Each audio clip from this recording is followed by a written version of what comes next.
Share screen. Kalau Bapak nyari headset lama. Muncul.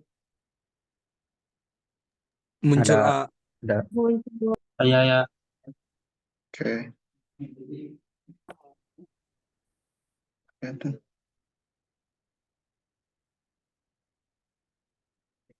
Oke. Tes. Duk. Bisa dimulai. Oke, mari kita mulai. Assalamualaikum warahmatullahi wabarakatuh. Waalaikumsalam warahmatullahi Waalaikumsalam warahmatullahi wabarakatuh. Waalaikumsalam. Baik, untuk hari ini materi Pak Rohmat udah sampai SPF kan ya? Ya. Ya, Ya, oke. ya. Berarti selaras lah ya sama praktiknya. Takutnya praktiknya duluin teorinya. Nah, jadi untuk hari ini kita akan praktikum mengenai routing OSPF, multi area, dan dan access list menggunakan Cisco Packet Tracer.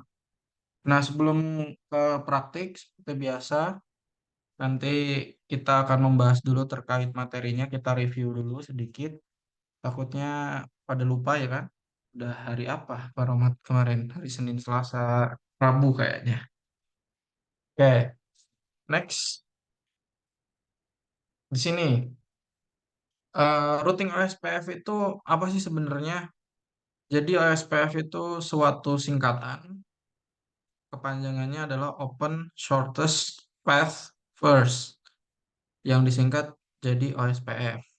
Jadi OSPF ini sebuah protokol routing eh, yang menggunakan algoritma Dijkstra untuk menemukan jalur terpendek ke setiap tujuan dalam jaringan. Ada yang udah pernah dengar Dijkstra belum?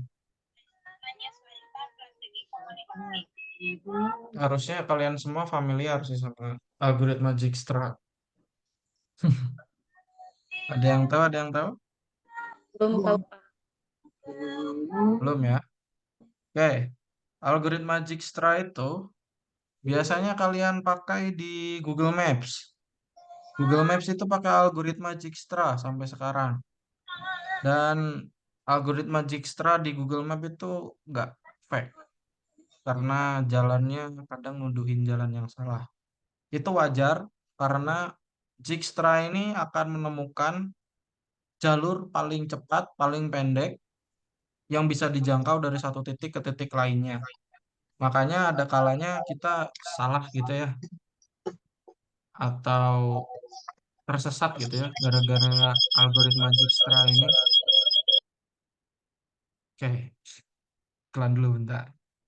Jadi si algoritma Dijkstra ini akan scan, dia akan nge-scan ya, semua jalur yang memungkinkan untuk dilalui si paket, kemudian dipilihkan satu jalan tercepat, terpendek, jarak tempuhnya. Nah, dari satu titik ke titik yang lainnya sehingga menemukan jalur paling efektif dan efisien. Nah, kerugian dari algoritma Dijkstra sendiri itu adalah load yang harus scanning dulu ke semua jalur yang mungkin bisa dia lalui. Nah, dalam implementasi OSPF, terutama dalam jaringan yang lebih besar, seringkali digunakan konsep multi area untuk meningkatkan efisiensi dan skalabilitas. Ini seperti yang saya obrolin tadi, karena Dijkstra itu nanti akan nyecan semua jalur yang akan istilahnya dilalui ya sama paket. Makanya kalau si jaringannya ini udah besar banget, kita akan dibagi jadi sektor-sektor. Atau kalau dalam dunia pemetaan itu ada pembagian regional. Misal ada kalau di Pulau Jawa ada Pulau Jawa Barat, Jawa Tengah, Jawa Timur, ada Yogyakarta, ada Banten, terus ada Jakarta misal. Nah, multi area ini gunanya untuk lebih menyempitkan si algoritma Dijkstra ini punya batasan gitu. Misalkan area A ya area A dulu misalkan yang di-scan. Jadi nggak nyeken semua sepulau Jawa baru betin titik satu titik ke titik lainnya gitu. Nah, jadi dengan adanya konsep multi area ini, si algoritma Dijkstra ini punya batasan-batasan sampai mana dia boleh nyeken gitu. Oke, kita lanjut. Nah, OSPF multi area ini adalah OSPF yang bisa dibagi ke beberapa area ya, seperti yang aku jelasin tadi. Ada regional-regionalnya gitu. Nah, ada syaratnya ketika kita mau ngebagi network kita itu menjadi beberapa area. Di setiap area OSPF itu harus terdiri dari dan networknya. Jadi jangan ada area misalkan switch doang. Nah, itu nggak boleh. Minimal harus ada router. Karena switch itu kan bukan inti dari jaringan ya. Karena dia cuman nyebar aja. Makanya kita butuh router minimal satu lah di satu area. Nah, router ini dapat berada di antara lebih dari satu area yang disebut dengan router ABR atau area border router. Secara mudahnya area border router ini mirip kayak pintu gerbang, penghubung ya jembatan lah. Lebih ininya, lebih enaknya jembatan. Jadi harus ada penghubung antara area satu dengan area lainnya. Misal, kalau kita mau berinteraksi sama Madura misalkan dari Surabaya, kita lewat jembatan, jembatan Suramadu misalkan. Nah, router ABR itu ibaratnya ya jembatannya itu. Jadi fungsi dari router ABR sendiri ini menjembatani area satu sama area 2 agar bisa saling bertukar informasi gitu. Nah, sedangkan satu network atau link hanya dapat berada dalam satu area yang sama saja. Jadi satu network area satu itu networknya satu doang. Jadi misalkan area satu ya networknya satu. Area 2 ya networknya udah beda lagi gitu. Nah, eh, kalau untuk link itu eh, network sedangkan satu network atau link hanya dapat berada dalam satu area yang sama saja. Ya, jadi si gimana ya jelasinnya? Agak ribet juga secara teori. Jadi Gini tuh, kalau jadi si satu network itu gak bisa di dua area gitu. Jadi di nah satu ya area gitu doang. maksudnya gitu guys. Jadi misalkan IP ini ya IP titik 100.1 itu nggak bisa satu area. Misalkan ada dua router nih di satu area, tapi si family networknya tuh beda. Nah itu nggak bisa. Pokoknya harus satu. Misalkan kalau titik 100 ya titik 100 semua. Nanti misalkan itu area satu, nanti area dua bikin lagi IP-nya gitu. Jadi intinya beda-beda lah gitu. Jangan sama gitu di satu areanya, biar nggak bingung gitu. Oke. Nah, hmm. Wih, kebablasan kayaknya bang. Nah, ini untuk lanjutannya tadi ya, masing-masing router pada satu area akan mengurusi area dia sendiri. Jadi ya satu router tuh di satu area tuh ya bakal ngurusin itu. Pokoknya kalau kamu di satu area tuh mau nambah laptop, mau nambah device, pokoknya yang ngurus tuh router dia, router satu router itu doang. Nah, nanti kalau dia bisa di apa ya dihubungkan lagi ke yang lain, nah nanti router yang sebelahnya itu tinggal nanya aja ke router yang area sebelahnya. Nah, sehingga kita tuh udah nggak usah lagi namanya nulis routing table lagi yang panjang banget itu nggak usah. Karena si router ini udah pokoknya apapun modifikasi di network area satu itu bakal bisa berinteraksi sama area 2 karena ada router yang saling berhubungan dan saling bertukar informasi. Mau itu diupdate banyaknya device-nya, mau ditambah switch, mau ditambah apapun itu di dalamnya, wireless kayak apa, itu nanti udah ada yang satu router yang memang nampung semua informasi itu dan nanti disalurkan ke area yang lain gitu. Oke, kita lanjut. Kita langsung ke contohnya aja, biar nggak bingung. Soalnya bingung guys, menjelasin OSPF secara teori itu memang ribet. Bentar bang, atas dulu. Yang belum sebelumnya.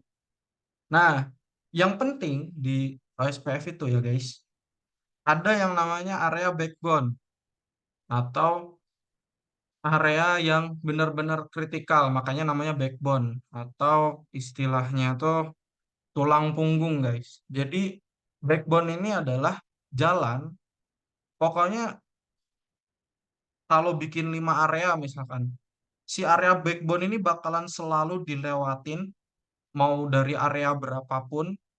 Kalau mau bertukar informasi, dia harus lewat backbone dulu. Kayak gitu. Nah, area backbone ini biasanya diidentifikasi dengan angka 0 di gambar topologi ya. Nah, fungsi dari backbone sendiri itu dia bakal jadi penghubung antara satu area dengan area yang lainnya. Dia bakal jadi jembatan informasi lah gitu. Dan semua area yang bukan backbone itu harus terhubung sama backbone-nya. Jadi misal aku bikin lagi network tapi nggak connect ke backbone-nya misalkan, itu nggak akan bisa di routing OSPF guys, karena kita istilahnya apa ya, kalau di game tuh ada seller information-nya gitu. Ada seller information-nya tuh kita bayar dia gitu buat bertukar informasi. Akhirnya network itu jadi terisolasi sendiri gitu. Jadi backbone itu benar-benar penting guys di OSPF. Kemudian di selain backbone ya, ada area standar. Nah, kalau area standar ini biasanya di OSPF tuh diidentifikasikan dengan angka desimal maupun dengan 4 oktet angka desimal seperti alamat IP. Nah, terus selain standar ada juga stub. Jadi area ini adalah area yang biasanya berada di ujung topologi OSPF. Area ini tidak akan menerima informasi yang tidak menerima informasi yang berdasar dari luar OSPF atau redistribute. Jadi dia itu nanti di topologi itu biasanya stub itu ada di paling ujung di topologi OSPF. Oke, kita langsung lihat aja guys. Biar ada gambaran. Nambahkan Kita dulu masuk ke buat yang gambar. stub itu kenapa di ujung topologi OSPF. Jadi misal ada dua routing gitu. Jadi ada routing OSPF di network ya di area satu dan di area lain tuh ada routing statik. Nah, dihubungkannya tuh dia pemakai redistribute gitu. Nah, si stub ini di ujung si OSPF ini antara OSPF sama routing yang lainnya gitu. Kalau beda protokolnya. Tuh. Nice. Kita langsung ke gambar-gambar aja guys. Nah, biar ada gambaran, jadi backbone itu bakal selalu dilewatin sama yang namanya sorry. Backbone itu bakal selalu dilewatin buat bertukar informasi antara satu router dengan router yang lainnya. Ini tuh bisa, ini nggak sih Bang? Bisa take control nggak sih di sini tuh? Pokoknya Bisa request take control nggak sih? Nggak bisa ya? buat apa? Gerakin kursornya gitu. Misalkan Enggak kayaknya. Sok we. nggak ya? Ya udah. Jadi misal nih ya, anggap aja ini kursorku. Aku punya router 4 di sini, 4. Nah, dan di sini aku misalkan colokin satu PC misalkan. Terus di R3 aku colokin juga PC. Nah, misal aku mau ngeping dari PC ku yang di router 4. Ini ada suapin pokoknya antarnya. Anak buel. Nah, oke. Jadi di router 4 itu ada PC dan di router 3 itu ada PC juga. Nah, misal aku ini mau berkomunikasi sama PC ku yang di router 3, di area router 3. Anggap aja yang router 3 itu area 1 dan yang router 4 itu area 2. Boleh aja lah bolak-balik bebas. Tapi yang nggak boleh dibolak-balik itu area backbone-nya. Nah, ketika aku mau berkomunikasi sama router 3, otomatis jalannya akan ke router 4, ke router 2, router 1, ke router 3. Nah, area backbone ini bakal selalu dilewatin, baik dari router 4 ke router 3, ataupun dari sebaliknya dari router 3 ke router 4. Dan kalau misalkan ini ya, misal aku buat lagi PC, misalkan aku colokin ke router 1, di situ ada PC lagi.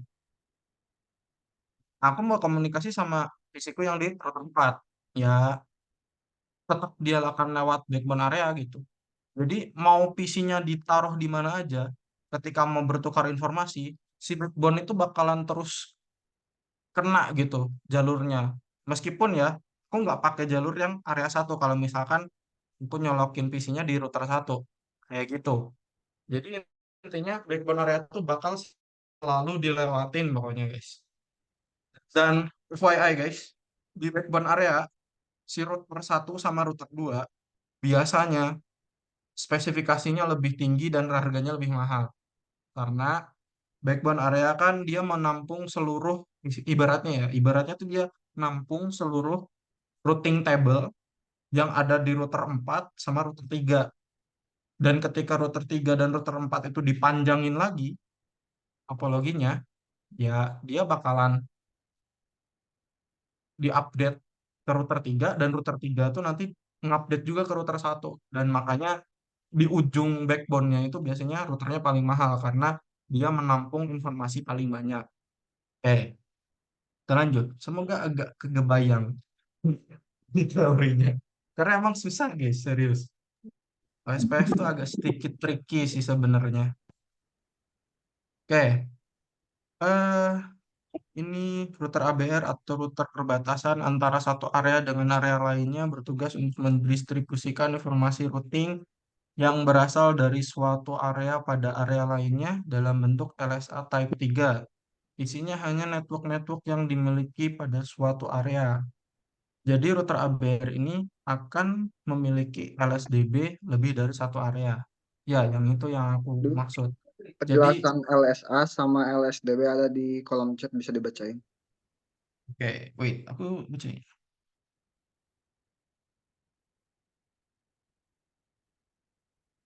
Oke, tentang ini, wait, aku jelasin dulu tentang LSDB. LSDB itu adalah Link State Database. Jadi, Link State Database itu penghubung penting dalam routing protokol OSPF, dan keduanya ini punya fungsi yang penting ya guys. Jadi LSDB ini merupakan database yang dibangun oleh setiap router OSPF, dan database ini berisi kumpulan LSA yang diterima dari semua router tetangganya. Dengan kata lain, LSDB itu adalah gambaran lengkap dari keseluruhan jaringan yang diperoleh dengan menggabungkan informasi dari semua LSA yang diterima. Router OSPF menggunakan informasi di dalam LSDB untuk menghitung jalur terbaik untuk mencapai jaringan lain di dalam domain OSPF. Oke, secara mudah LSDB itu ibaratnya kayak dataset, guys. Dataset semua jalur yang kalian punya di network kalian. Dan dataset itu bakal dipakai buat menentukan jalur mana sih dan lewat mana aja sih yang paling cepat, paling efektif, dan paling efisien gitu. Dan kalau untuk LSA atau Link State Advertisement itu merupakan pesan yang dikirim oleh router OSPF ke router tetangganya, dan pesan ini berisi tentang informasi jaringan yang terhubung ke router tersebut. Informasi ini bisa berupa alamat jaringan, terus juga metrik biaya, linknya, dan informasi lainnya. LSA bertindak seperti card ID guys sebenarnya. yang memberitahu router lain tentang lingkungan jaringannya. Jadi mudahnya LSA itu adalah updaternya. Jadi dia yang ngelakuin update ke LSDB biar si LSDB-nya tuh makin lengkap.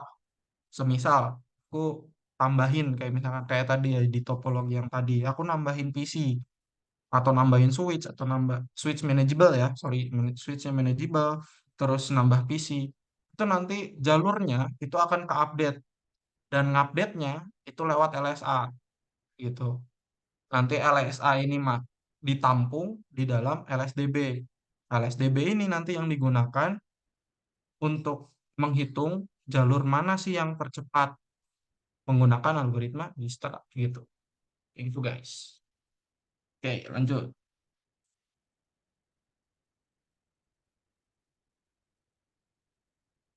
Lanjut guys. Oke, DNS server. Aku bacain dulu ya. Bayangkan internet sebagai kota besar dengan jutaan penduduk, masing-masing dengan alamat unik. Menavigasi kota ini tanpa sistem alamat yang tepat akan menjadi kacau. Disinilah sistem nama domain DNS berperan. Bertindak sebagai buku telepon internet. Oke, ada penjelasan lagi nggak ya? Lupa lagi aku. Coba next dulu deh. Oh, oke, ada ternyata. Server DNS adalah komponen penting dari infrastruktur internet yang bertanggung jawab untuk menerjemahkan nama domain yang dapat dibaca manusia, seperti HTTPS, google.com misalkan, ke alamat IP yang dapat dibaca mesin, seperti 8.8.8.8.8. Nah, saat Anda mengetikkan nama domain ke browser web Anda, komputer Anda mengirimkan permintaan ke server DNS dan menanyakan alamat IP yang sesuai. Oke, secara mudah, DNS server itu adalah translator gitu guys. Misalkan, eh wait, bisa double share screen nggak bang? Di sini bang? Nggak bisa ya? Aku nggak dikasih izin share screen bang. Bentar-bentar. Oke, boleh, boleh.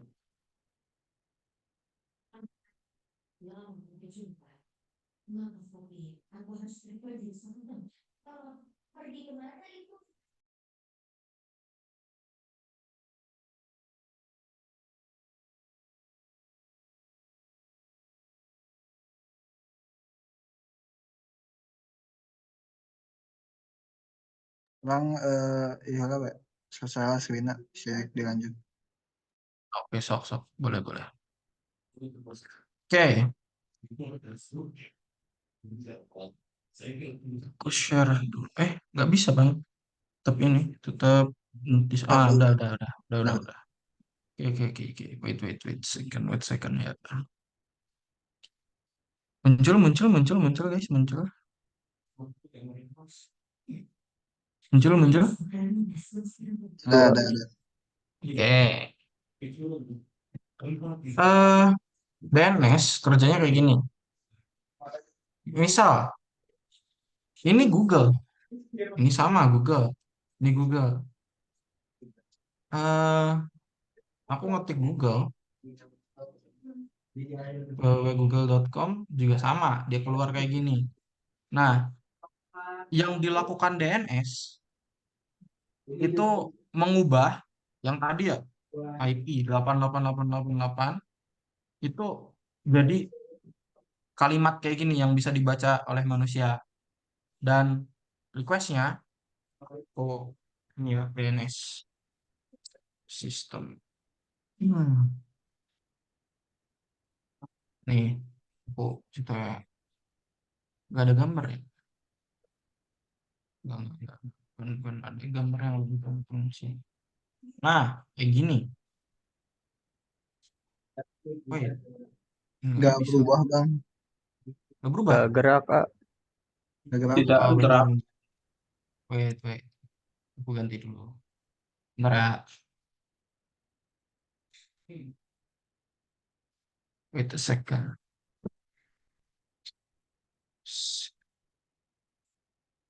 Cool. ini dulu gambarnya deh.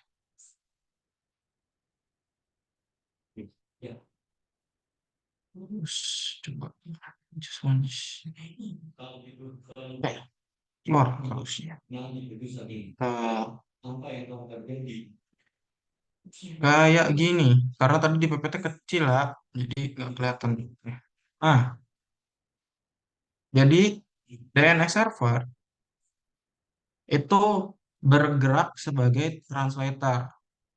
Nah, misal ini adalah laptop yang aku tadi pakai buat nge-search google.com. Nah, user itu akan request ke server, DNS server. Jadi, DNS server sama server itu berbeda, guys. Jadi, punya dua server. Jadi, si website itu sebenarnya punya dua server. Server aslinya sama DNS server. DNS server tuh kerjanya biar orang yang request itu bisa diarahkan atau di redirect ke server aslinya tanpa menggunakan IP address yang mungkin manusia sulit banget buat nginget. Wait.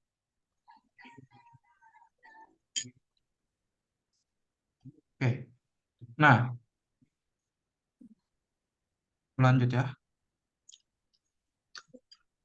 Misal tadi kita lakukan request. Nah, DNS ini kalau mudahnya si user ini nanya ke DNS server, Mas, tahu nggak lo www.google.com misalkan, www.google.com. Nah, DNS ini akan nyari google.com sama dengan IP-nya berapa misalkan. Berdasarkan regional si server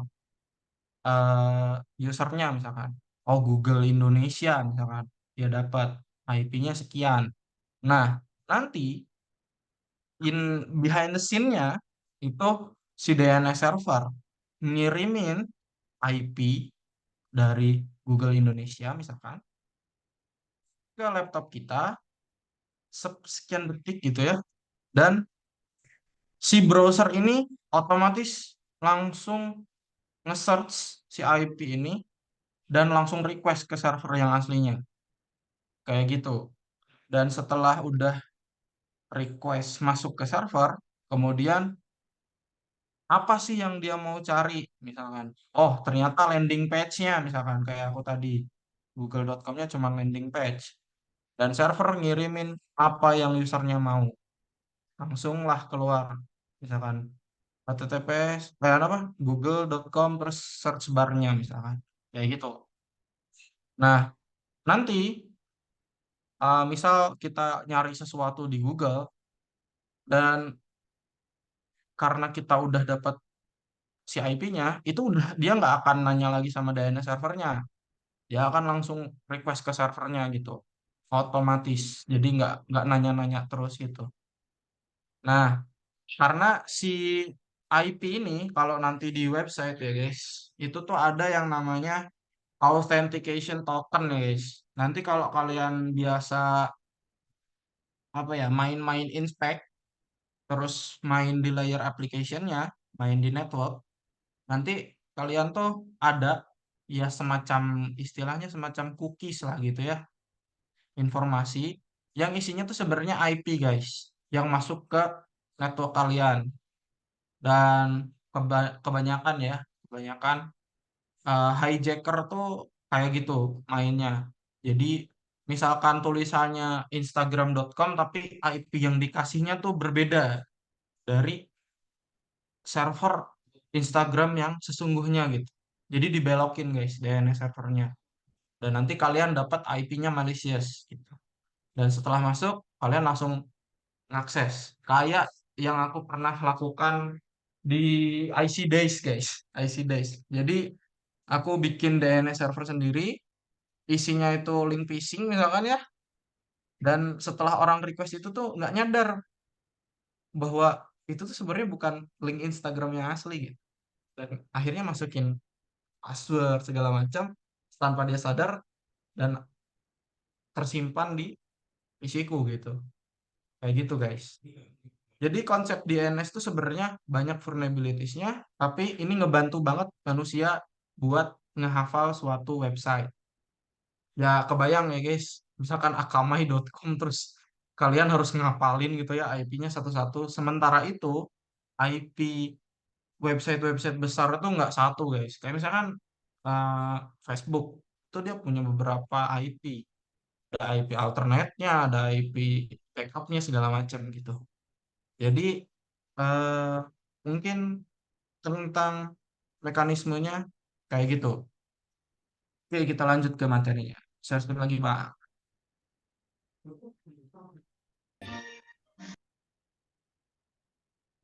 Oke, kita lanjut. Nah, selain DNS server, nanti kita juga akan belajar mengenai access list atau ACL di Cisco Packet Tracer. Jadi ACL ini adalah suatu fitur keamanan yang berfungsi untuk mengatur aliran traffic atau paket data pada jaringan. Dan kalau, wait bang, belum. Dan sebenarnya untuk access list ini bisa diibaratkan seperti security lah guys. Jadi satpam lah gitu. Yang menentukan siapa aja yang boleh masuk dan keluar dari satu satu tempat tuh. Kayak tadi aja misalkan UTBK gitu ya. Kita masuk, wih lu siapa? Ada kebutuhan nggak? Nah kayak gitu. Itulah access list. Oke, lanjut. Nah, di Cisco Packet Tracer tuh dia punya dua access list yang biasa digunakan. Oke. Jadi yang aku lupa lagi guys, masih ada lagi di luar ini atau enggak. Tapi yang jelas yang list umum-umumnya itu yang ditulis di materi ini. Nah, yang pertama itu ada standard access list, yang kedua ada extended access list. Nah, untuk standar access list itu digunakan untuk melakukan filtering sederhana berdasarkan alamat IP atau network address. Nah, untuk standar access list juga dia menggunakan nomor ACL 1 sampai 99.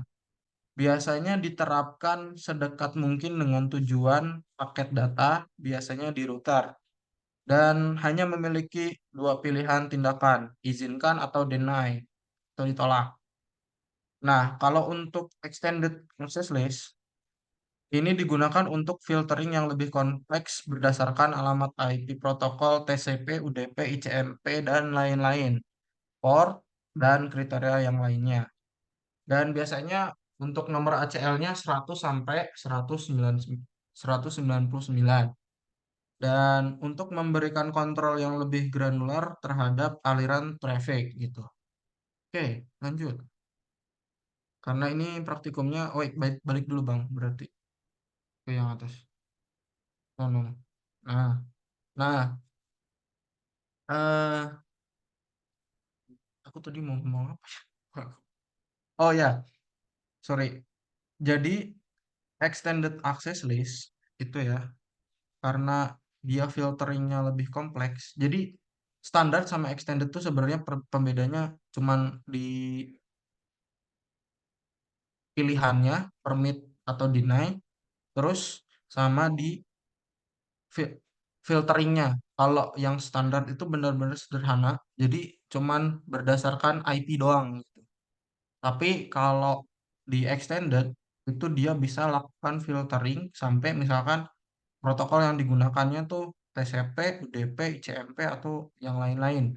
Dan access list ini yang extended itu biasanya eh, ini kalau aku salah sorry ya. Nantinya si router itu bisa di hardening sistemnya karena pakai ACL ya. Misalkan aku pengen router itu bisa buat game paling lancar misalkan. Oke. Nah, misalkan aku pengen bikin router tapi dia tuh paling kenceng banget main game. Terserah mau lu nge-zoom mau apa nge-lag juga bodo amat gitu. Tapi aku pengen router ini tuh bener-bener ya kenceng banget buat pakai main game. Nah, nanti di filteringnya itu dibuka UDP doang dan sisanya diblok. PCP segala macam diblok. Dia pakai UDP, jadi fokus di UDP gitu. Nah, karena memang eh, game online itu pakai protokolnya UDP, ya sistemnya digelontorin aja datanya, serah lu PC lu tentang apa eh, dewa gitu ya. Kalau dewa nyusun paketnya cepat, kalau tentang ya wayahnya lelet gitu, kayak gitu. Dan ini biasanya nanti paket loss di gamenya bakalan lebih kecil guys. Dan nanti akan kembali lagi ke spek kalian kayak gitu. Jadi access list extended ini biasanya paling OP gitu ya menurutku, karena kalian bisa lakukan filtering berdasarkan protokol gitu. Misalkan di kampus ya, kayak di kampus biar mahasiswanya nggak ngegame, UTP-nya diblok kayak gitu. Jadi nggak dapat akses control list-nya gitu. Yang pakai protokol UDP nggak diizinin pakai network itu. Nah, itu bisa guys. Jadi hal-hal seperti itu tuh eh, akses list tuh yang kontrol itu guys. Jadi apa yang bisa kalian lakukan, apa yang nggak bisa kalian lakukan itu dikontrolnya sama akses list kayak gitu. Mungkin dari aku teorinya cukup segini aja. Ya pastinya kalian bersama Pak Rohmat lebih expert lagi karena memang bidang beliau di situ di teorinya. Mungkin lanjut ke praktiknya. Ada yang tambahin nggak dari yang lain? Ada yang mau ditambahin deh? Deh. Tur. Cukup, Ref. cukup, cukup, cukup. Cukupnya. Cukup. Oke. Mungkin dari aku cukup sekian. Kurang lebihnya mohon maaf apabila ada salah-salah kata mohon dimaafkan. Wassalamualaikum warahmatullahi wabarakatuh. Selanjutnya dilanjutin praktikum sama Fatur. Oke, lanjut ya, tes. Kedengeran nggak? Oke. Lanjut blok Kedengeran. praktikum ya. Karena ini udah agak malam, udah setengah 9. Kalau nggak ikut sekarang juga, kalau nggak ngikut pas ini juga gak apa-apa, nanti videonya akan di-record juga.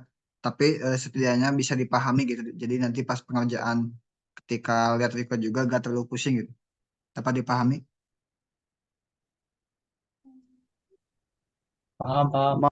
Oke. Sih nanti kalau ngikut satu-satu nanti kelamaan gitu. Takutnya sampai jam 11 ya. Oke, jadi buat topologinya kayak gini ya. Ada 4 router. Router A, router B, router C, router D. Di router A sendiri dia jadi area 0, area CD backbone. Terus di router C dia jadi area 1, sedangkan di router D dia jadi area 2. Nah, si router B ini dia masuk ke semua area gitu. Dia masuk ke area 0, 0-nya ada, ke 1 ada, ke 2 juga ada. Buat di router A sendiri dia membuat sebuah jaringan wireless gitu. Dia pakai access point sama 2 laptop. Buat di router C dia pakai PC biasa. Buat di router D dia nambahin buat satu server gitu. Buat akses nanti DNS servernya gitu. Mungkin dari sini ada yang tanyakan? Cukup. Cukup, Pak. Oke, lanjut ya. Kalau ada yang mau sambil nyoba juga boleh. Buat komennya paling ada nambah dikit. SPF kayaknya udah kemarin ya. Jadi router SPF ceritanya cukup sederhana. Yang pertama router SPF lalu dikasih ID. Misalnya satu atau berapa juga. Lalu networknya masukin wildcard. Wildcard itu kebalikan dari si subnet mask gitu. Jadi wildcard itu rumusnya tuh 255 255 dikurangi si subnet mask gitu. Misal di subnet masknya di 124, berarti ketika dikurangi dia hasilnya menjadi 0.0.0.255 gitu. Buat area ID-nya kayak tadi, kalau backbone di area 0, kalau mau buat area lain juga bisa, tetapi kayak aturan yang tadi di teori dia harus tersambung ke area 0. Nah, kayak gini. Oke, lanjut. Kita buka paket rasternya dulu.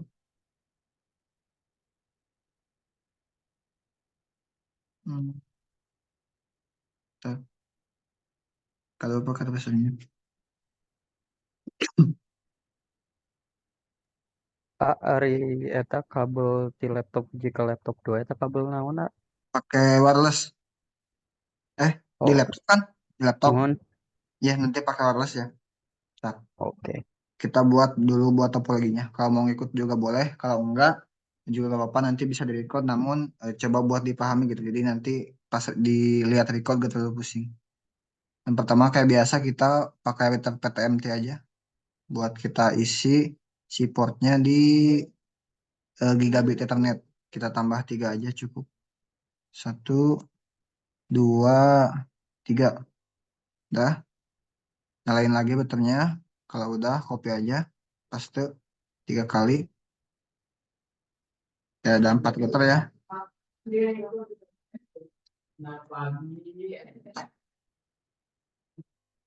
A, B, C, D, A, B, C, D.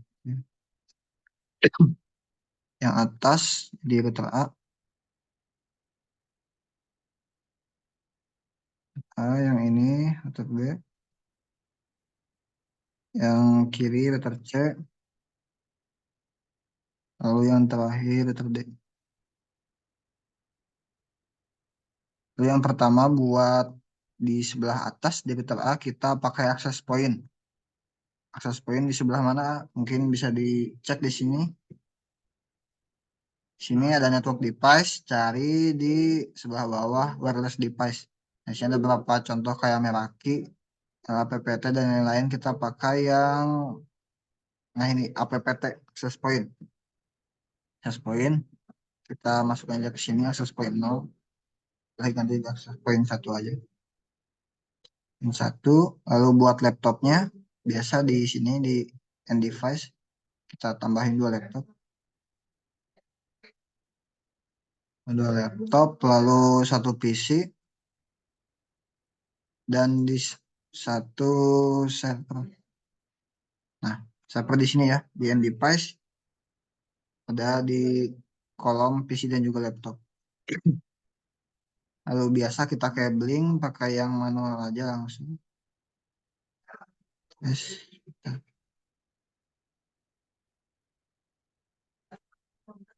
Biar lebih cepat.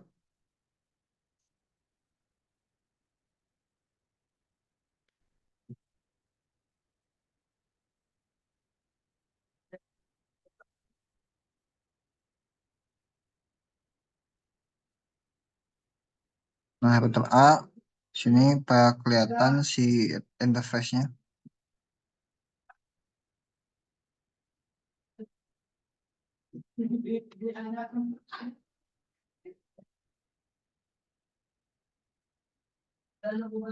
Oke, kalau udah kayak biasa kita kasih nama dulu aja.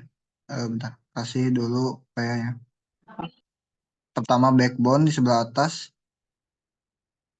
Lalu area 1 di bawah. Dan juga area 2.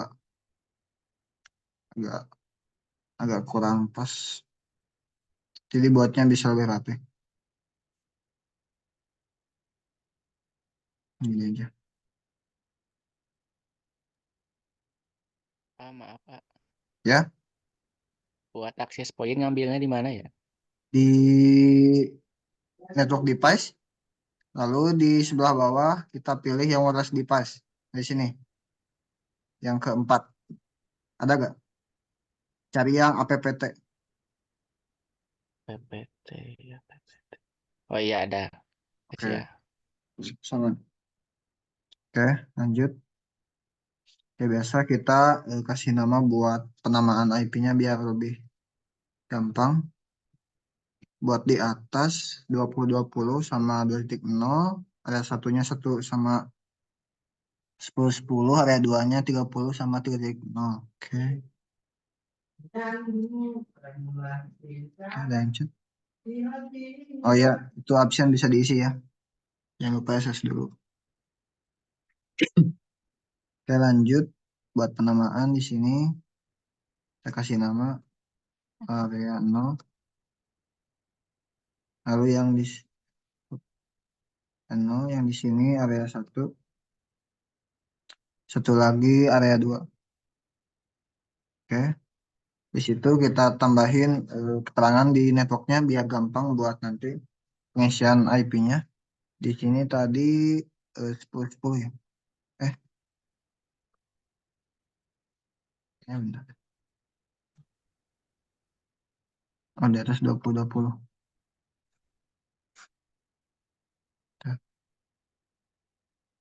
Di atas 2020.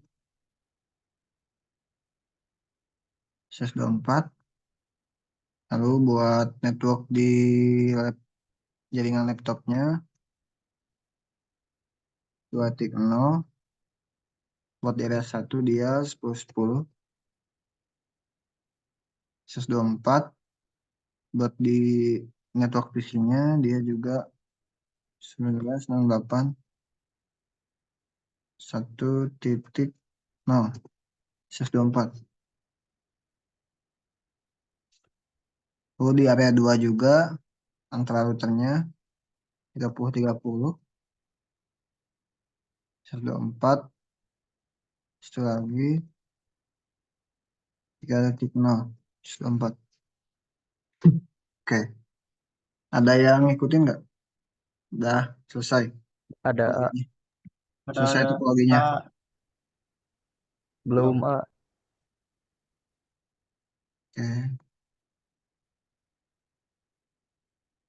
Kayak gini ya buat topologinya.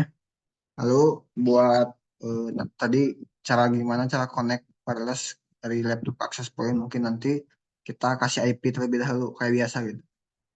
Pertama di router A. Router A buat gigabit 0/0. Kita kasih IP aja 2021. Lalu karena SS24 berarti set masnya berapa? 25.25.0. titik Jangan, nol. jangan lupa di on kan. Ya. Lalu buat yang ke access point kasih IP-nya 168.2.1. Set masnya SS24 lalu on. Nah, di sini kalau udah gini biasanya udah bisa buat connect ke access point. Caranya gimana? Kita klik dulu access point-nya di menu config di port 1 kita SSID-nya ubah aja. Contoh di sini Praktikum Jakom. Lalu buat 2,4 GHz channelnya udah 6, conference meternya 40 udah. Nah, di sini buat autentikasi buat passwordnya ketika mau connect ke routernya. Kita bisa ada pilih beberapa opsi. Kita pakai yang WPA 2 PSK. Passwordnya harus lebih dari 8. Kita pakai angka aja. 123456778. Nanti kalau buat praktikumnya bebas gitu. Yang dia udah ada 8, kalau udah kita X keluar. Jangan lupa ya masuk access point di menu config ada port 1. Satu di sini ubah SSID-nya, lalu ubah autentikasinya ke WPA2 PSK dan masukkan passwordnya. Encryption type-nya di sini AS aja. Kalau udah, kita masuk ke laptopnya. Di laptopnya kita matiin dulu, lalu kita cabut buat port si ini, port LAN-nya. Port LAN-nya kita cabut. Cabut sama gimana? Kita klik, drag ke bawah. Dah. Lalu kita masuk ke yang wireless, yaitu WPC 300N di sini. Dia menggunakan wireless untuk akses internetnya gitu. Kita drag ke atas, masuk ke laptopnya, dah. Nyalain lagi laptopnya. Ini tandanya warna kuning. Satu lagi, matiin dulu, drag, buang interface LAN-nya, lalu masukin wireless-nya. Ini lagi. Buat connect-nya bagaimana? Kita masuk ke desktop. Di menu desktop ada PC wireless. Tunggu. Kalau udah ada pilihan connect. Kita refresh aja. Nah, yang tadi SSID. SSID-nya akan muncul gitu. Nama si routernya, nama si access point-nya. Kita klik connect. Kalau udah dia akan minta password yang tadi. Kalau udah klik connect, nah dia connect. Ada tandanya. Kalau udah kita masuk lagi ke desktop, kita kasih IP. Ya, Di apa jeung router letak kaca tuh benar? di apa jeung router A Oh, Di router A. selesaikan ya, Kak, bentar. Kita kasih IP dulu. Tadi 1.1 udah dipakai, jadi 1.2 ini 550. Jangan lupa gateway-nya.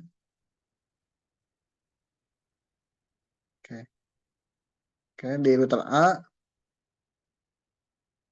cek masuk ke 0/0-nya dia ke 2021. Dah. Di 0/0-nya. Saya di Ruspan. Ardan.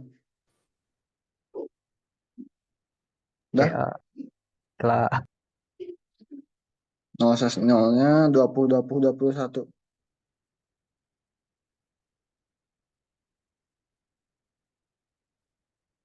Dah. Lalu buat yang Udah. ya, gimana? Udah. Buat yang 1/0-nya kasih IP-nya 192.168.2.1. Jangan lupa di on kan.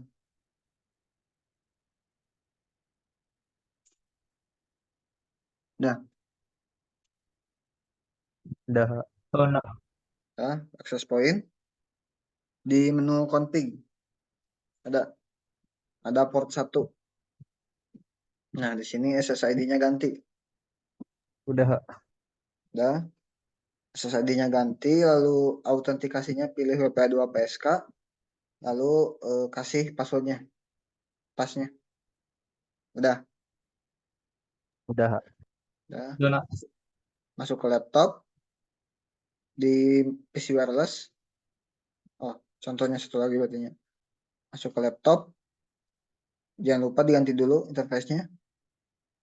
Pakai yang WPC 300N. Kalau mau ngebuangnya, tinggal matiin laptopnya. Ini drag keluar, gini. Masukin lagi. Pakai nomor mana? WPC 300N.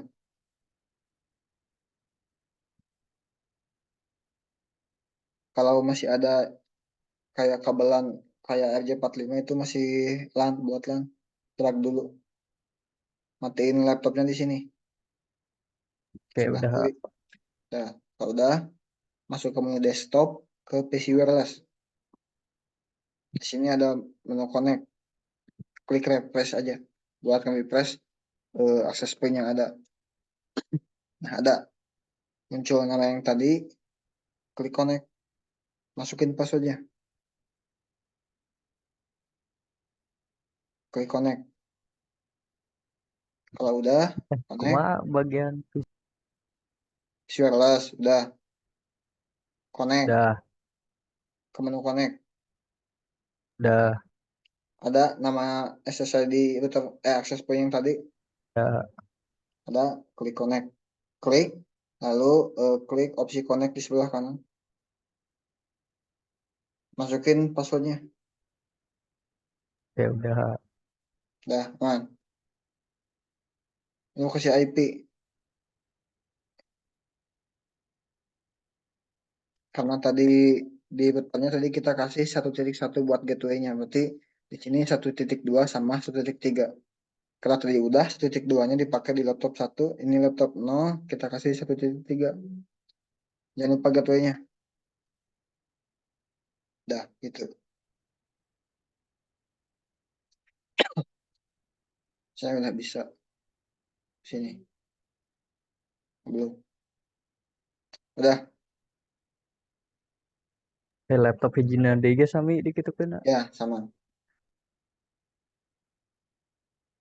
Lanjut, kita ngasih IP dari router B. Router B di sini ada 3 interface. Ada 0/0, 1/0, sama 2/0. Buat 0/0, kita lihat di topologinya, dia ngarah ke network 10.10.10. Kita kasih IP 10. 10 satu. Karena 24 kita kasih subnet mask 55. Jangan lupa on. Buat 1/0 kasih IP-nya 1/0 berarti 30. 31.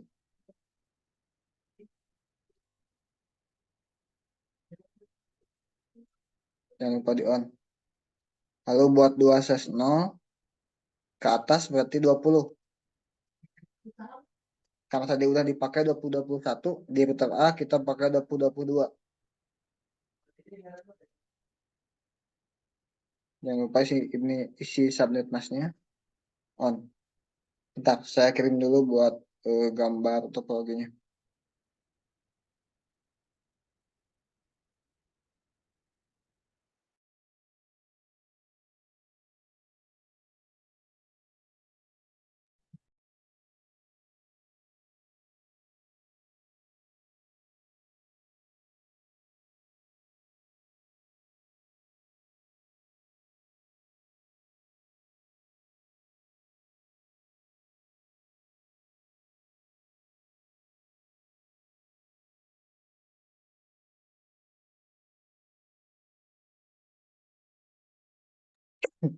Dikirim ya buat gambar topologinya. Oke, lanjut. Sini tadi kita udah ngasih IP dari router B ke 0/0, 1/0, sama 2/0. Selanjutnya ke router C. Masuk ke router C, kita kasih IP. Yang pertama 0/0 dia ngarah ke PC. Jadi kita kasih IP aja 1/1 buat gateway nanti si PC-nya. On aja. Lalu satu lagi ke 1/0. Tadi 10 satunya dipakai berarti tinggal 10 2. Atau mau 10 3 juga apa. Yang penting nggak sama. Nggak konflik. Kalau sama nanti kelihatan errornya nanti nggak jalan. Udah.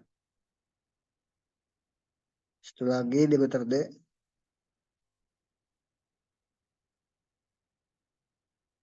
Router D. Ya.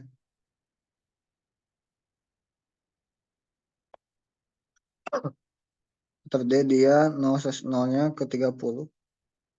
30-nya tadi udah dipakai yang satunya di router B. Berarti sekarang 30, 32.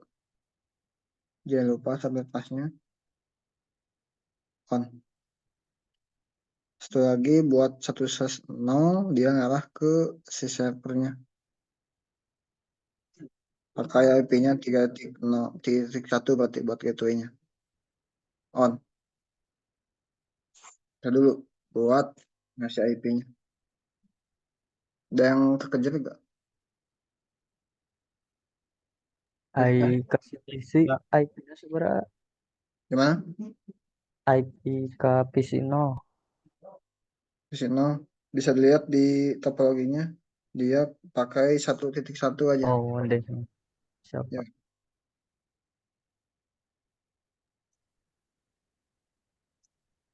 PC 1/1.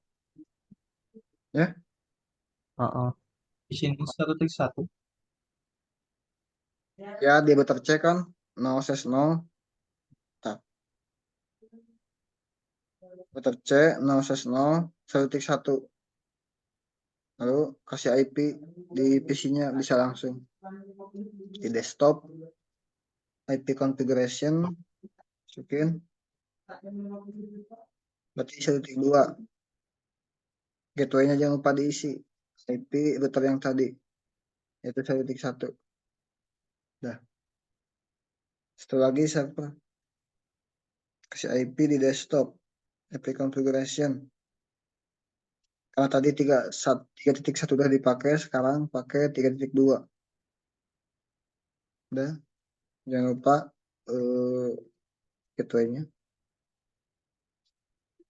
Udah, cukup dulu segitu. Oke. kejar dan depan atau yang lainnya juga. Udah. Udah. Oke. Mungkin sekarang lanjut buat OSPF-nya. Kemarin udah belajar kan OSPF sama Pak Ahmad praktikumnya yang Udah. single area. Oke, mau nanya. Di sini kita router A, kita mau router SPF. Yang dimasukkan berarti network mana aja? Kalau router SPF, router A, network mana aja yang dimasukin?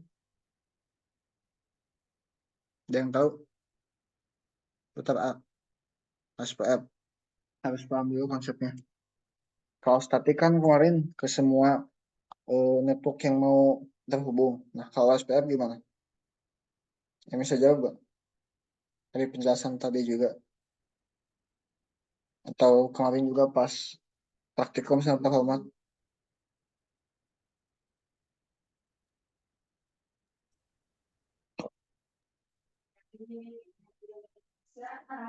Yang tahu? Tahu? Depan? Pan? Tahu? Router A ketika mau router SPF, routing SPF dia networknya kemana aja routingnya? Yang jawab.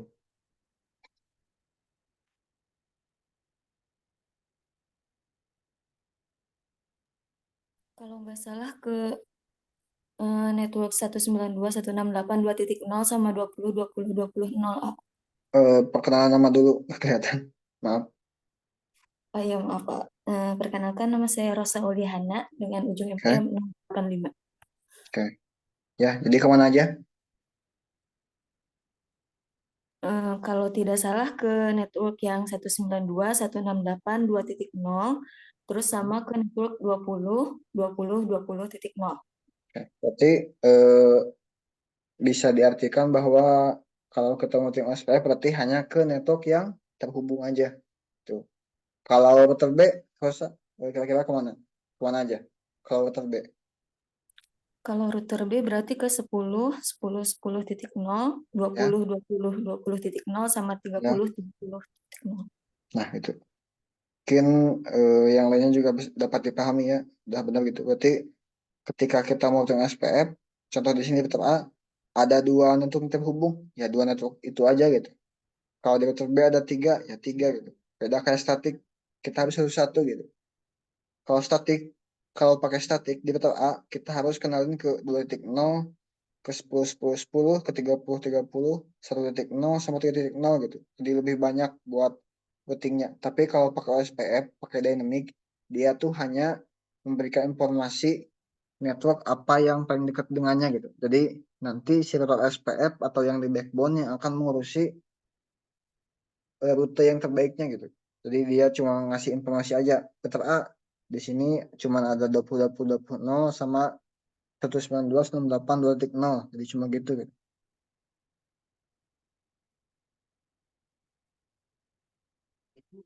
Oke, lanjut. Buat konfigurasinya sederhana. Kita mulai dari router A aja. Masuk ke CLI. Ya biasa enable FT. Kita deklarasiin dulu buat router SPF-nya. Router SPF ID-nya bebas ya. Di sini pakai satu aja. Lalu kayak tadi di sini perintahnya buat SPF itu dia cukup network, kasih tahu networknya, wildcard-nya sama area ID-nya. Sini contoh network. Berarti tadi kayak kata Rosa, pertama kita routingnya ke 2.0. Ada yang tahu wildcard-nya berapa? 2.192.168.2.0.124 wildcard-nya. Ada yang tahu? 0.0.0 Ya, 255. ya betul. Kita buka notepad dulu. Jadi menghitung wildcard tuh gampang sebenarnya. Yaitu 255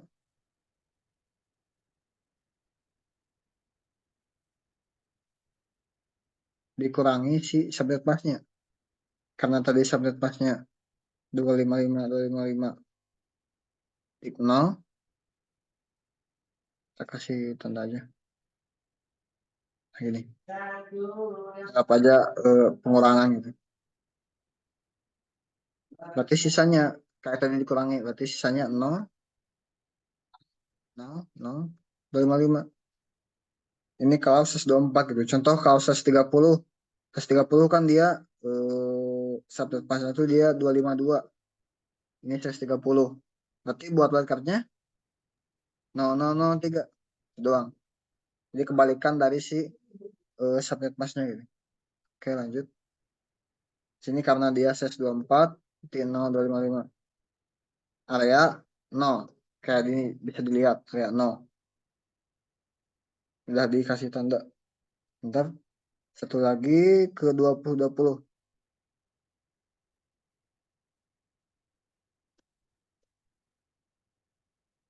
Kebanyakan. Udah, itu doang. Cukup 2. Udah ngeceknya gimana? Ngecek routingnya. Ketiknya do show IP root. Oh ya, belum tersambung semua, jadi belum ada. Kalau udah router A, lanjut ke router B. Karena di router B dia menjadi penghubung antara 3 router, berarti dia bakal melakukan routing ke 3 network sekaligus.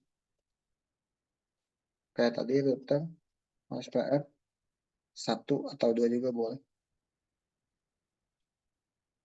Lanjut network. Yang pertama ke 10.10.10.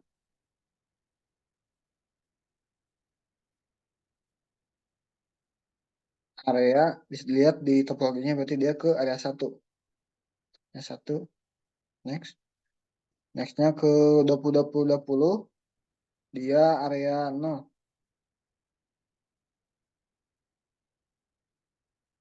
Ini ke 20.20.20. Satu lagi ke 30.30.30, dia area 2.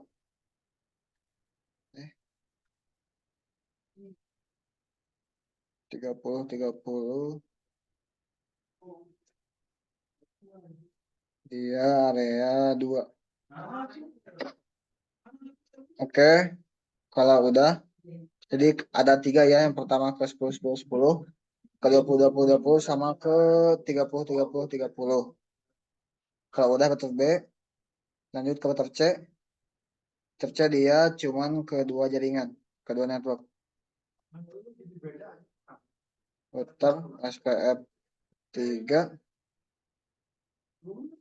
network 168 1.0 255 area 1.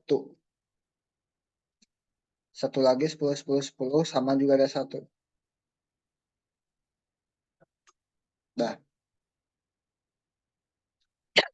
Lanjut router D.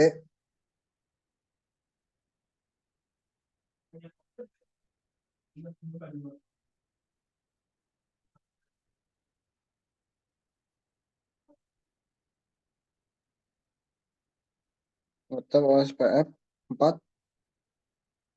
Networknya yang pertama ke 30.30.30.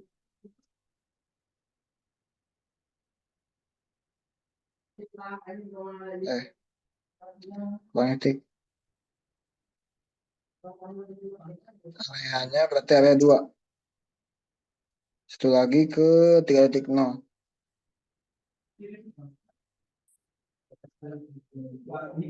Area 2 juga. Udah enter.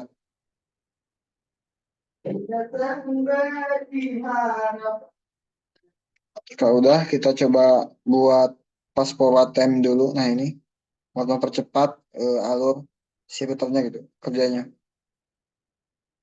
Kalau udah, kita coba cek. Contoh di router A. Di mode root ini juga bisa langsung show IP root. Nah, kalau kita berhasil OSPF-nya ada tulisannya di sini. O. Jadi dia output-nya adalah OSPF. Nah, di sini contoh ini dia router 1 ya. Router 1 dia udah OSPF ke 10.10.10 ke 20 ke 30, lalu ke 1.0, 2.0 karena dia sendiri, lalu ke 3.0 gitu. Misalnya ini udah bisa, contoh di sini, Sexpo, oke, pilot, biasanya agak lama.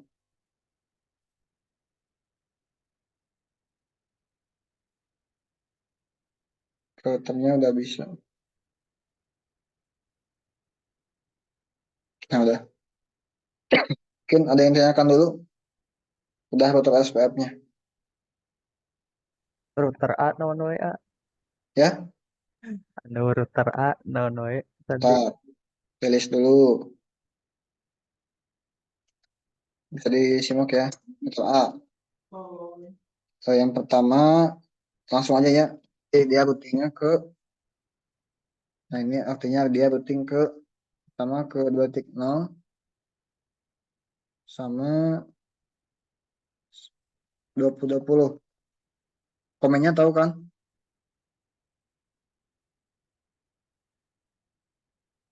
Jangan lupa dia tuh area, kedua-duanya berarti dia area 0. Lalu router B, dia yang pertama ke 20 area 0. Oke, ada yang chat. Nah, yang backbone yang mana? Ada yang tahu? Backbone yang mana?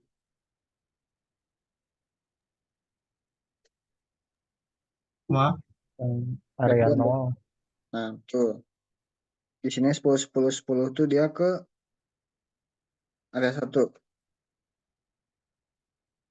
Kok area 1?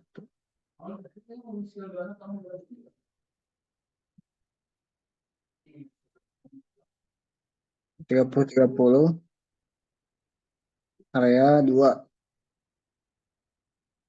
Router C dia ke 10 sama 1.0 area 1. Router D dia ke 30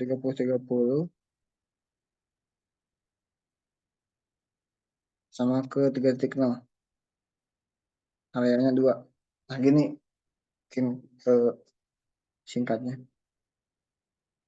dapat dipahami. A siap. Paham.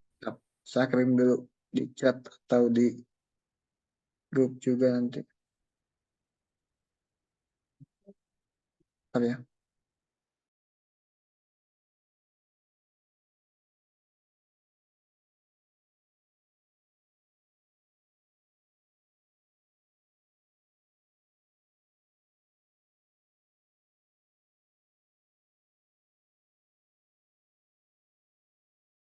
Ada lagi, kalau udah cukup sederhana sih itu ya, SPF yang paling banyak yang 3. Lanjut DNS server. Nah, cara aktifnya gimana? Ari salah masukin area na kumaha? Timpa aja, nanti dia berubah. Oh ditempa. Oke. Ya, contoh dia, kamu kan misal harusnya area 2, namun kamu masukin area 1. Nah, timpa aja pakai area 2, nanti dia bakal berubah yang paling baru gitu. Oke siapa? Lanjut buat DNS server bagaimana? Di sini bisa pakai yang namanya server, ada di sana.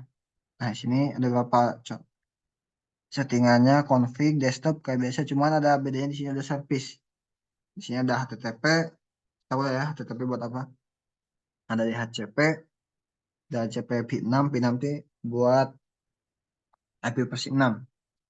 Ada TFTP, ada DNS, ada syslog, ada ini buat DNS juga.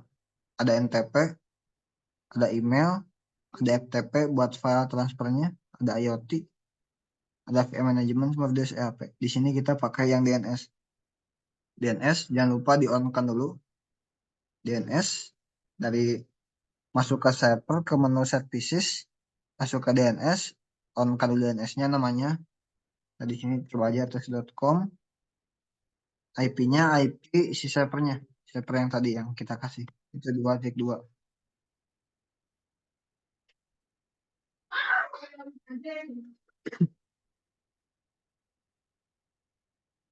Kalau udah, klik add. Dia bakal nambah gini. Nomor 0, dia mulai dari 0.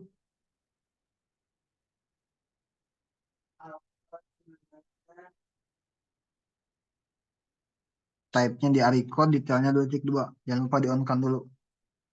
Lalu buat cara aksesnya gimana? Contoh, kita mau akses dari PC 0 ke C0. C0, kita masuk dulu ke IP configuration. Nah, di sini ada DNS servernya. Kita setting ke IP server yang tadi, itu 2.2. Kalau udah, keluar, kita bisa ke web browser di menu desktop.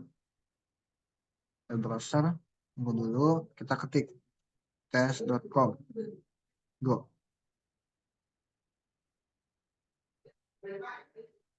Kita keluar deh. Tes.com.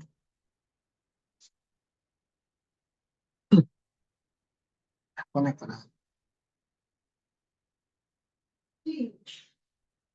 Kurang lah.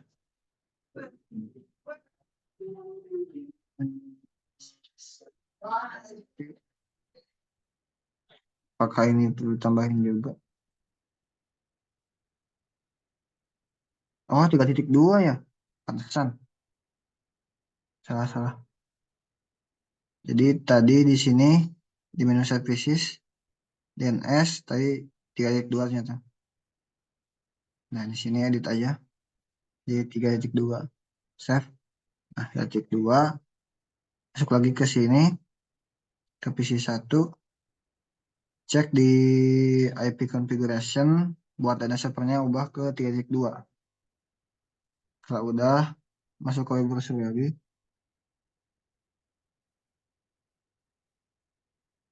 Masukin DNS-nya itu tes.com. Go. Nah, ya udah. Lalu buat tampilannya di sebelah mana buat diedit? Nah, sini masuk ke service di menu HTTP. Nah, di sini dia bakal masuk ke index.html.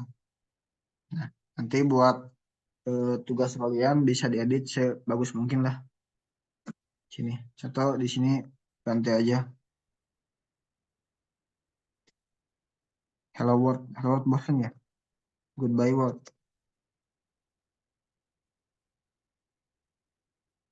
Kalau udah bisa di sebelah bawah ada tombol save. This jadi file name override yes. Udah cek lagi.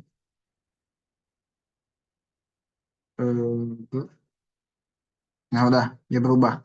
Jadi buat DNS server cukup sederhana ya. Jadi gitu. Yang pertama kita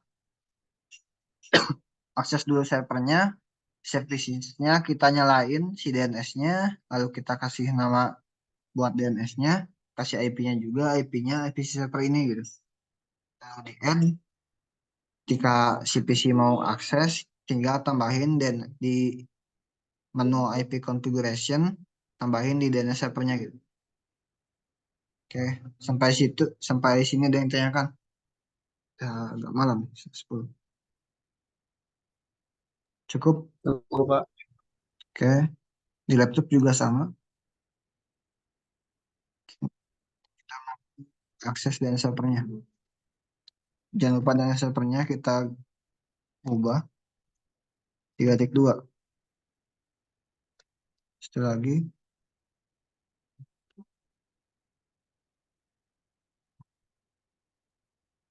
Dua.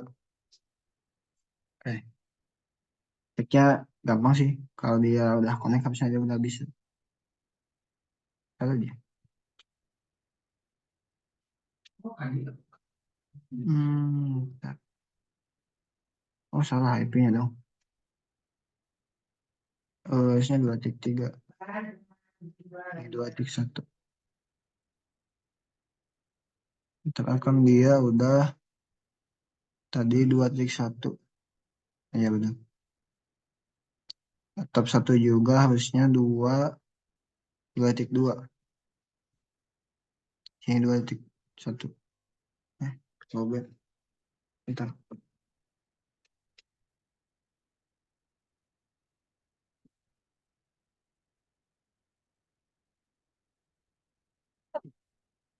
Oke, lanjut. 2.2 udah. Harusnya dia udah bisa connect dari laptop ke sini. Oke, udah. Nah, selanjutnya buat access list gimana? Di access list itu kayak tadi, dia kayak pengaman gitu. Atau kayak satpam buat meriksa paket-paket yang lewat paket dalam artian ini adalah ketika kita mau ngeping gitu, atau mau melakukan akses.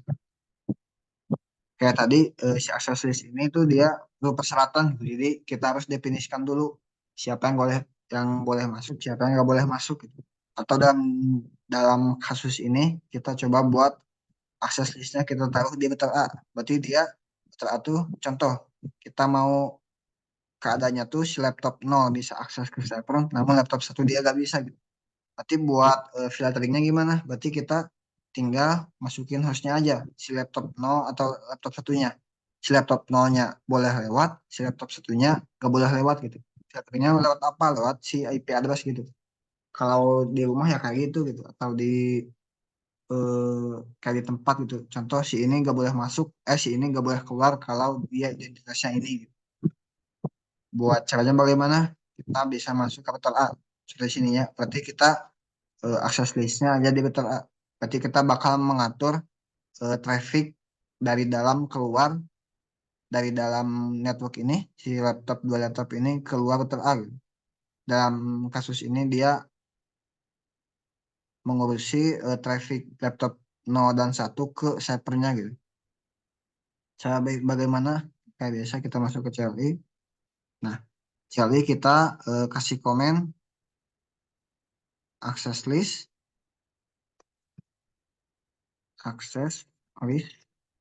lalu ID-nya satu aja.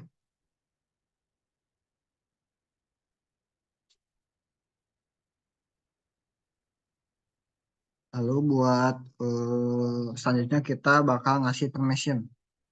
Contoh di sini adalah deny. Deny berarti dia bakal menolak. Deny hostnya tuh bentar. Kita bakal blok si laptop 0. Laptop 0 tuh dia 2.3. Berarti di sini komennya access list 1 deny host 98 2.3. Enter.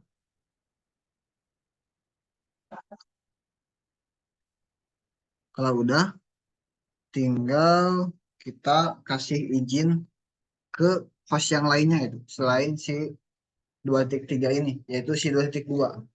Caranya ya ketik aja access list 1 permit ini. Permit berarti dia masih bakal permission ini ke semuanya. Berarti kecuali ke yang kita udah tandai namanya atau hostnya yaitu si 2.3. Kalau udah enter. Kalau udah gitu kita masuk ke interface. Ke interface yang akan menuju luar router A yaitu si gig 0/0 gitu. Enter gig 0/0. Nah, di sini kita bakal masuk ke interface yang ini yang bakal mengarah ke luar routernya. Gig 0/0. Kalau udah tanya IP akses group out 1 out. Kenapa 1? Karena kita tadi ngasih ID-nya 1. Lalu kenapa out? Karena kita bakal mengatur traffic keluar router ini gitu. Jadi IP access group 1 out. Enter aja. Buat ceknya gimana? Kita tinggal cek aja. Do show access. This. Nah, gini. Jadi dia yang pertama bakal ngedeny host 2.3 dan bakal ngasih permission ke yang lainnya gitu. Kita bisa ceknya gimana? Kayak biasa aja kita cek ping aja. Pertama laptop 1 harusnya dia bisa akses ke server alias successful ya. Kalau laptop 0 dia harusnya nggak bisa pilot. Kita bisa lihat simulasinya gitu, laptop 0 ke server. Kenapa dia pilot? Bisa dilihat di simulation. Nah, di sini dia laptop 0 ngirim paketnya lewat access point, lanjut di vector A. Di vector A dia pakai filtering tadi si access list. Ketika dia ditolak, dia bakal balik lagi ke laptop 1 gitu. Jadi gitu, dia bakal ngecek si IP-nya gitu kalau access list. Jadi ini yang digunakan tuh access list standar gitu. Nah, dia bakal balik lagi gitu. Tapi kalau laptop 1 dia bakal ngizinin server 1 buat akses di servernya. Kenapa? Karena dia gak termasuk akses list tadi yang di-deny gitu di hostnya. Nah, contoh di sini host point, dia masuk ke router A, karena dia gak termasuk host yang di istilahnya di blacklist gitu, yang masih dikasih izin, dia bakal nerusin paketnya terus ke si server gitu. Karena dia udah tersambung lewat router SPF gitu. Oke, mungkin udah agak malam.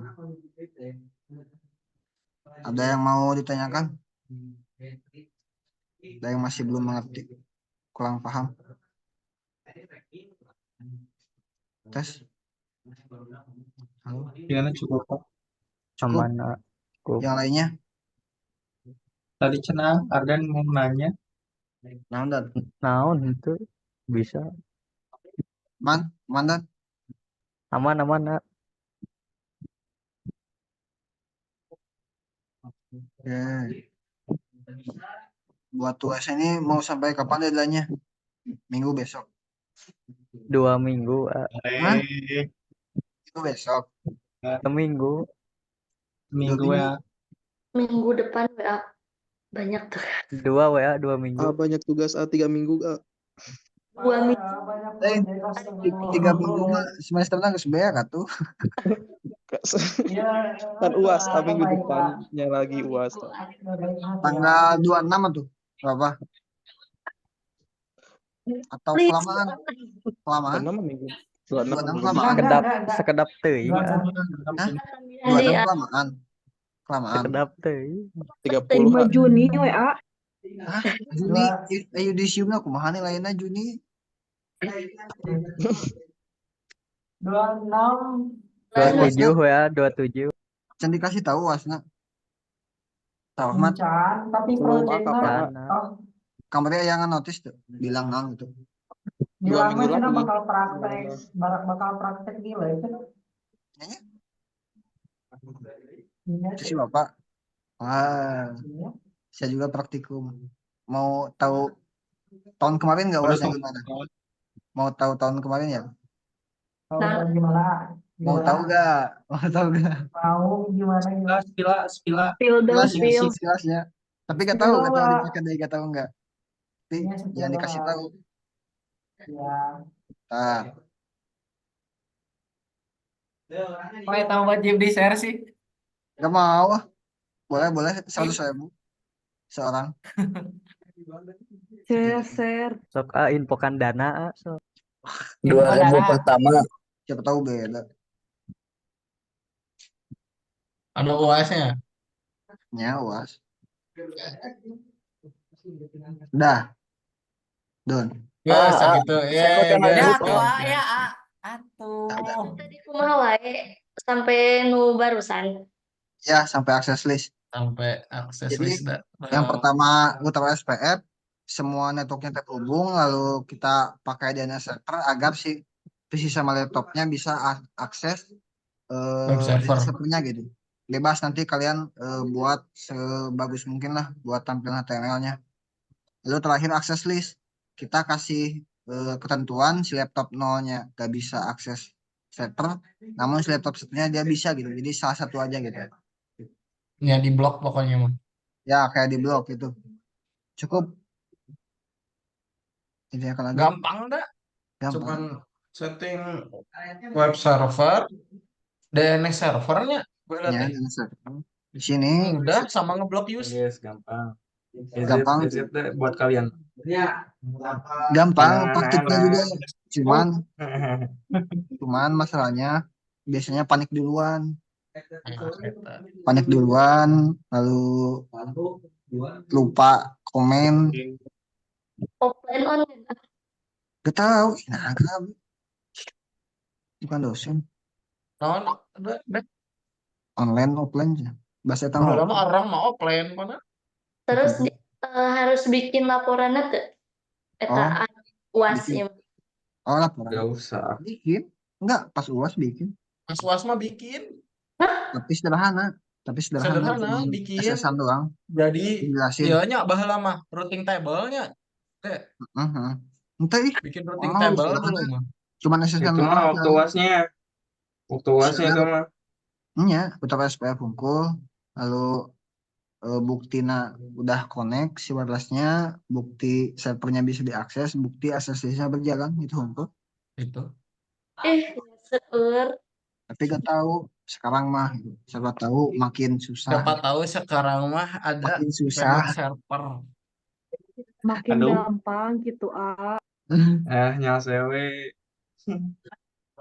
Nah, sewe. Nanti bisa diulang lagi. Ketemu lagi sama kita mungkin tahun depan kan ya.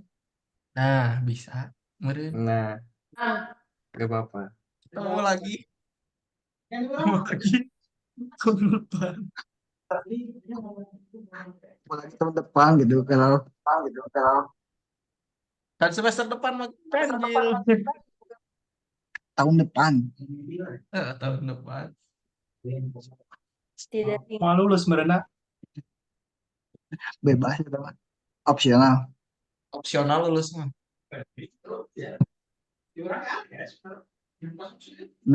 Ada pertanyaan lainnya? Dona.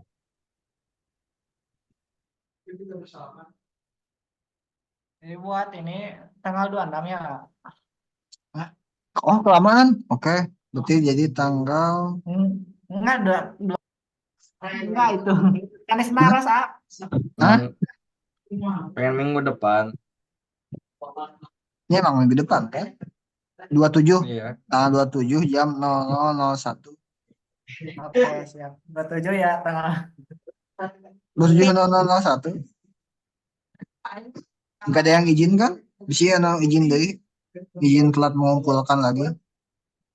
Nah, yang telat tahu kan Bisa nanti izin telat nilainya bakalan beda. izin telat mengumpulkan karena banyak tugas gitu. Karena Mengerjakan tugas. Buat pengumpulan nanti diinfokan lah. Tahu-tahu hari ini dikumpulkan. bentar. Stop save dulu. Sistemnya surprise box gitu, Mas. Iya.